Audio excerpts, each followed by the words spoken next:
ఎగువ ప్రాంతాల్లో కురిసిన భారీ వర్షాలతో కృష్ణమ్మ పరవళ్లు తొక్కుతోంది. శ్రీశైలం జలాశయానికి పరివాహక ప్రాంతాల నుంచి భారీగా వరద ప్రవాహం కొనసాగుతోంది. దీంతో జలాశయం 8 గేట్లు 10 అడుగుల మేర ఎత్తి స్పిల్వే ద్వారా 2,71,000 క్యూసెక్లు, శ్రీశైలం కుడి ఎడమగట్టు జల విద్యుత్ కేంద్రాల్లో విద్యుత్ ఉత్పత్తి ద్వారా 67,000 క్యూసెక్ల నీటిని దిగువకు విడుదల చేస్తున్నారు. ఎగువ పరివాహక ప్రాంతాలైన జూరాల, సుంకేసుల, హంద్రీ నుంచి 2 లక్షల క్యూసెక్ల వరద నీరు శ్రీశైలం జలాశయానికి వచ్చి చేరుతోంది. నాగార్జున సాగర్ కు వరద ప్రవాహం కొనసాగుతోంది.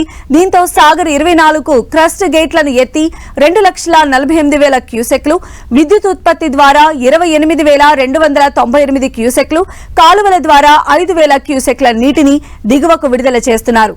సాగర్ ఇన్ఫ్లో 2,16,000 క్యూసెక్లుగా ఉందని అధికారులు తెలిపారు. మరోవైపు పులిచింతల ప్రాజెక్టు అవుట్ఫ్లో 2,86,000 క్యూసెక్లుగా ఉంది. దీంతో ప్రకాశం బ్యారేజ్కి వరద ప్రవాహం క్రమంగా పెరుగుతోంది. దీంతో 50 గేట్లను పూర్తిగా, 15 గేట్లను 8 అడుగుల మేర ఎత్తి నీటిని దిగువకు విడుదల చేస్తున్నారు.